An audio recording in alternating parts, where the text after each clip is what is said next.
సమాచారం అందించిన ఘటనా స్థలానికి చేరుకోలేదు. ప్రమాద ఘటనపై యూనివర్సిటీ అధికారులు ఆందోళన చెందుతున్నారు.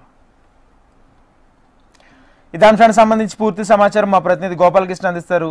గోపాలకృష్ణ, శాతవాహన యూనివర్సిటీలోని సెంట్రల్ ఆఫీస్ సమీపంలో జరుగుతున్న వరుస అగ్ని ప్రమాదాలు కలకలం సృష్టిస్తున్నాయి. నిన్న అక్కడనే ఉన్నటువంటి శాతవాహన యూనివర్సిటీ సమీపంలోని చెట్లలో ఒక్కసారిగా మంటలు చెలరేగాయి. దీంతో చాలా సేపటి వరకు మంటలు ఉధృతంగా నడవడంతో అగ్నిమాపక సిబ్బందిని రప్పించారు. నిన్న సాయంత్రం మంటలు ఆర్పేటువంటి ప్రయత్నం చేశారు. కానీ కార్చిచ్చుగా మారుతున్నటువంటి ఆ మంటలు ఎండ వేడిమికి మరింత అంటుకుంటూ వచ్చాయి. ఇవి చేస్తే ఈ రోజు ఉదయం మరొకసారి మంటలు చెలరేగాయి. ఇది వేరే ప్రాంతంలో కొనసాగాయి.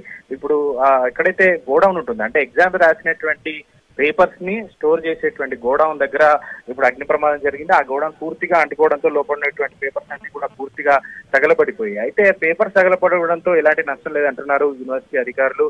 కానీ ఇలాంటి ఘటనలే ఎక్కడైనా మరింతగా చెలరేగితే ఇబ్బందికరంగా ఉంటుంది, భవనాలు పూర్తిగా కాలిపోయేటువంటి అవకాశం ఉంటుందని ఆందోళన వ్యక్తం చేస్తున్నారు. ముఖ్యంగా యూనివర్సిటీ పరిధిలో ఫైర్ సిబ్బందికి సంబంధించి అంటే దూరం ఎక్కువగా ఉండడం ఒక సమస్యగా మారుతోంది. మరోవైపు యూనివర్సిటీలోనే ఫైర్ సిబ్బందికి సంబంధించి ఎండాకాలం ఉంచాలని ఒక డిమాండ్ అయితే వస్తుంది. ఎందుకంటే గత 2 సంవత్సరాల వరకు కూడా ఇలాంటి ఘటనలు జరిగాయి.